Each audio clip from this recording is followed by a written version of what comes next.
é associação criminosa armada com um batom.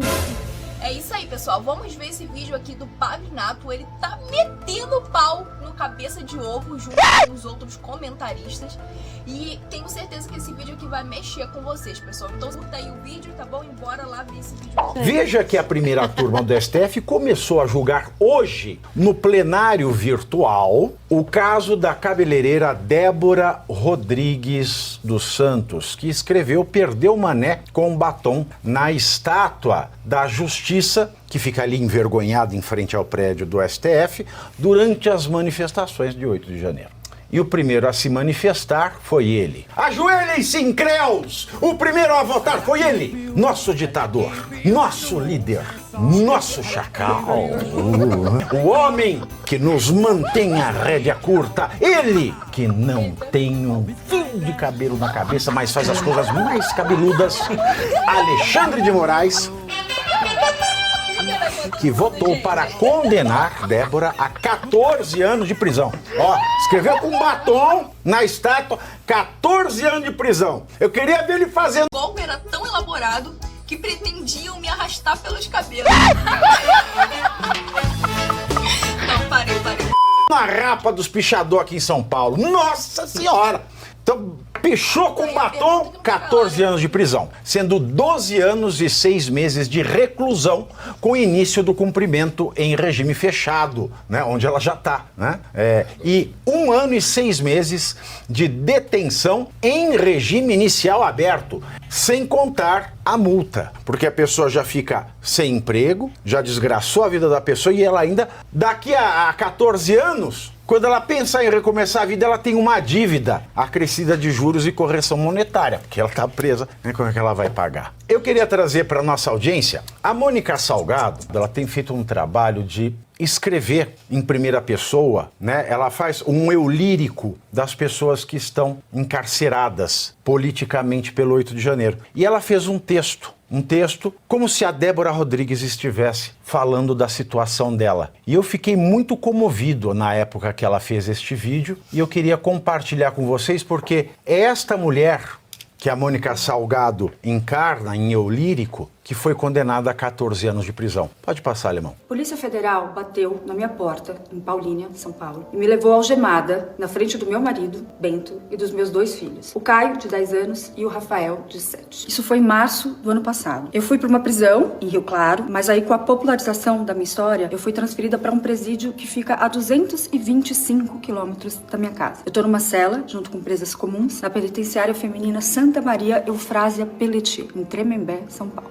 Meu crime é ter pichado com gloss uma estátua em frente ao Superior Tribunal Federal no dia 8 de janeiro de 2023. Eu me chamo Débora Rodrigues, tenho 38 anos e sou cabeleireira. Sou cristã, frequento a Igreja Adventista do Sétimo Dia e jamais me imaginei numa situação como essa. Naquele dia, em Brasília, eu estava em um restaurante e quando eu vi na televisão a manifestação da Praça dos Três Poderes, eu decidi ir para lá. Mas eu não entrei em nenhum prédio. Eu fiquei em um local onde tinham muitas pessoas e policiamento. As pessoas corriam de um lado para o outro em função das bombas jogadas dos helicópteros. Um sujeito, então, me chamou para escrever "Perdeu Mané" na estátua, em frente ao STF. E eu pintei. Não raciocinei direito, talvez, mas como era um produto lavável e eu sabia que não comprometeria a obra de arte, eu o fiz. Tanto é assim que eu passei o gloss no meu próprio rosto. Não causei nenhum prejuízo ao patrimônio público, tanto que a estátua ficou limpa, passando água e sabão. E quando eu voltei para casa, depois do 8 de janeiro, eu toquei a minha vida como sempre, cuidando da casa, do meu salão de beleza, dos meus filhos pequenos. Eu jamais imaginaria que aquela pichação resultaria em uma prisão. Eu já estou há quase 20 meses em um presídio longe de todos. Meus advogados afirmam que a própria Constituição prevê uma prisão humanitária para que eu possa responder o inquérito em casa. Mas o ministro Alexandre de Moraes nega cada pedido feito. E o mais incrível, eu fiquei presa de março do ano passado até julho desse ano sem denúncia do Ministério Público, o que fere os meus direitos civis. Sabe, cada vez que os meus advogados entram com um pedido junto ao STF, acende uma esperança. Eu penso que eu vou voltar voltar para casa. Mas o não se repete num ciclo infinito de tortura, que me afasta das pessoas que eu mais amo na vida. Por sorte, eu conto com a minha irmã, Cláudia. Volta e meia, ela recebe os meus filhos na casa dela aos fins de semana, desde que eu fui presa. E a Cláudia tenta compensar, de alguma forma, a minha ausência. Ela faz bolo de chocolate, ela brinca com eles, ela os leva para dormir na cama dela, e é o que ela pode fazer. E meu marido se vira durante a semana para exercer sua atividade de pintor e cuidar das crianças. Mas as coisas estão puxadas no ponto de vista financeiro. Eu ajudava muito com o que eu ganhava como cabeleireira. Minha irmã me contou que numa das noites que os meus filhos dormiram na casa dela, eles estavam abraçadinhos, e ela percebeu que o Caio começou a cheirar o seu pescoço. Ela perguntou: o que foi, Caio? E ele respondeu: só estou matando a saudade da minha mãe. Eu e ela usamos o mesmo perfume. Minha irmã sentiu uma vontade louca de chorar, porque é muito triste saber que os dois são privados de estar com a mãe por algo que não representa crime na nossa Constituição. Antes era a Débora falando, agora é a Mônica. Mulher, mãe, esposa, cristã, cidadã. Se você não se compadece com a ultrajante desproporção entre o ato cometido e a pena, me desculpe, você não é humano. Ela não usou armas, ela não participou de nenhum plano infalível para derrubar a democracia, ela não sequer adentrou ao prédio depredado. Ela pintou uma estátua com batom. Uma varia que se resolveu com água e sabão. Até juristas com viés de esquerda andam questionando a postura arbitrária, inconstitucional e irredutível. É capricho, síndrome de Deus, psicopatia de Alexandre de Moraes e a ditadura da toga que se impôs no Brasil, com a conivência dos outros poderes. É fundamental enfatizar que o Superior Tribunal de Justiça, o STJ, já decidiu que a prisão domiciliar é um direito da mãe de criança menor de 12 anos. Barroso, inclusive, já concedeu prisão domiciliar a traficante de drogas. Gilmar Mendes,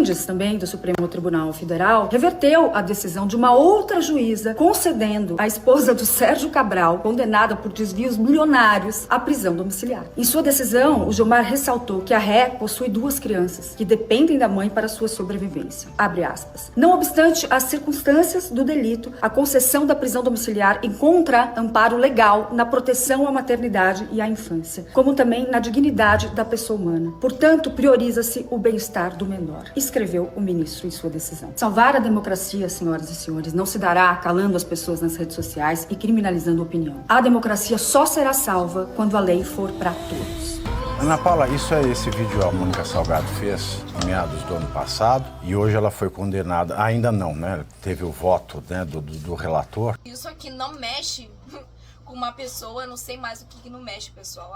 Você fica com o estômago revirado, sabe? O estômago embrulhado de ver tamanha hipocrisia. O Alexandre de Moraes pedindo a condenação em 14 anos em regime fechado. E tem um corno, é um pobre diabo que está aqui no chat, se chama Dalton Gomes. Dalton Gomes, ele escreveu 1000 vezes aqui, tá com pena, leva para casa. Olha o desgraçado. Quando é com os de esquerda, né, que picham, depredam, aí é coitadinhos, né? Aí vai mexer com um desses. Cara...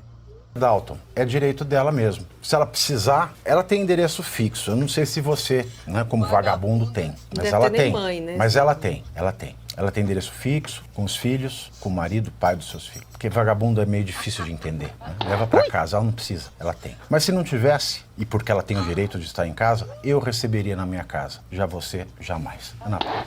Essa pessoa que faz esse tipo de comentário não deve ter nem mãe, né?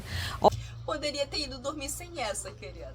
Olha, de todos os casos que nós já comentamos aqui, e todos são muito graves, né? Eu sempre fico muito mexida, como foi o caso do Daniel Silveira e tal. Mas a Débora, ela tem um componente, um ingrediente a mais, que é essa questão da maternidade.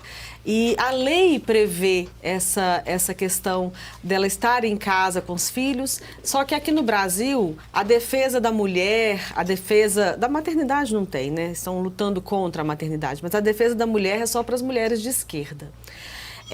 Me toca muito essa situação da Débora. Eu sou mãe, embora os meus filhos já estejam todos adultos e independentes, mas eu sei muito bem o que é isso, você ficar... Ela já está há 2 anos privada da convivência com os filhos e os filhos já vivem há 2 anos a sua infância, que todos nós sabemos que é uma fase da vida que a criança precisa enormemente da mãe, há 2 anos privados dos cuidados da sua mãe dentro de casa, casa por um capricho de um ditador, por um nível de crueldade que é bizarro.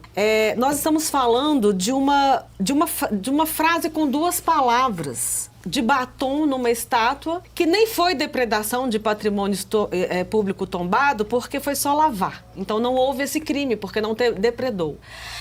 Associação criminosa armada com um batom. Qual que é o nível de crueldade que esse ser humano, ministro Alexandre de Moraes, é capaz de chegar? Qualquer nível. Porque ele está privando essas crianças há 2 anos já e agora condenando a mãe a 14 anos. Vocês imaginem que esses meninos estarão praticamente jovens adultos quando essa mãe sair da cadeia. Porque ela escreveu 2 palavras com um batom. Ela não teve a tal da audiência de custódia, ela não teve o devido processo legal. Embrulha o estômago. Ela está presa, não teve nem... Não sei se agora já está sendo julgada, mas ela já... Aí nesse vídeo, né, ela estava presa há meses, sem sequer manifestação do Ministério Público. Então, gente, isso é de uma gravidade e essa pauta mexe muito com... Devia mexer muito, mexe muito comigo, devia mexer muito com todas as mulheres. Fala-se tanto em defesa de mulheres, cadê? Cadê as mulheres falando de uma mãe que por um ato que não é crime em lugar nenhum do mundo está privada da convivência dos seus filhos criança há 2 anos? E vai ser condenada. O voto hoje do Alexandre de Moraes foi nesse sentido. Até sexta-feira os outros ministros vão dar os seus votos e nós já sabemos que ela vai ser condenada. Eles pegam algumas pessoas, me parece, como bode expiatório para colocar medo na sociedade. Então agora todas as mães que tiverem crianças pequenas, como é o caso da minha nora, por exemplo, não vão a manifestação nenhuma. Mas, Ana Paula... Assim, a minha opinião é o seguinte, não é que eles querem colocar medo na população, querem colocar medo nas mães. É simplesmente porque eles não podem soltar os presos políticos. Eles não podem. É isso mesmo, pessoal. Lembrando, os presos só estão presos do 8 de janeiro porque eles têm que sustentar essa narrativa deles. Do que narrativa é essa? Golpe. O Bolsonaro cometeu um golpe e por isso ele tem que ser preso. Eles querem prender o Bolsonaro de qualquer forma, de qualquer jeito. E para prender o Bolsonaro, eles têm que manter essa narrativa. Se eles soltarem os presos do 8 de janeiro, as pessoas vão falar, ué, mas que golpe é esse que os presos estão sendo soltos? Que raio de golpe é esse, então? Então, vocês compreendem? As pessoas têm que eles têm que botar a pena pesada, eles têm que condenar os presos por golpe, porque o intuito é condenar o Bolsonaro, prender o Bolsonaro. Agora, por que eles querem prender o Bolsonaro? Justificativa pra eles é que não falta, né? Primeiro de todos, eles não querem, estão morrendo de medo que o Bolsonaro vire presidente em 2026. Porque a pesquisa mesmo mostra que a desaprovação do Lula, ele perde pra praticamente todo mundo. Bolsonaro ganha de lavada do Lula se as eleições fossem hoje. Então eles estão na mão. Isso para começo de conversa. Outra que eles querem tirar de qualquer forma essa zoação que o povo tem em cima do Lula. Porque o Lula é um ex-presidiário, o Bolsonaro não é. Então eles querem de qualquer forma que o Bolsonaro seja preso, pessoal. Essa é a grande injustiça aqui nesse caso. A condenação é discrepante, é absurda. Todo mundo sabe, até os próprios esquerdistas estão questionando. Mas por quê?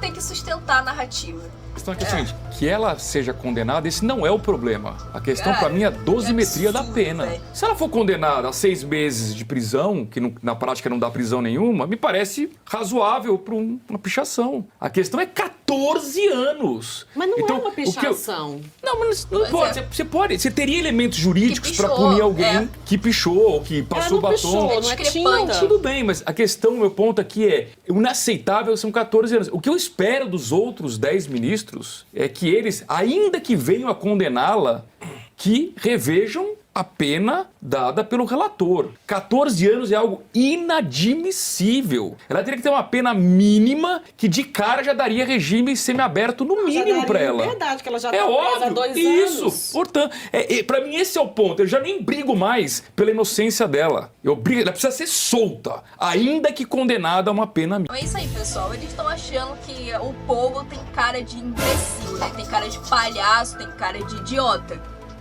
Só pode, né? Porque a gente vê diariamente bandidos saindo pela porta da frente e uma mulher que eles dizem que tentaram dar o golpe armada, um golpe armado, pessoal, com um batom, pelo amor de Deus, pessoal. Senhorinhas com a Bíblia na mão, entendeu? Então, assim, eles estão achando realmente que o povo tem cara de idiota, de palhaço, só pode, né? Deixa a opinião de vocês aqui nos comentários, tá bom? Não se esqueça de curtir o vídeo aqui.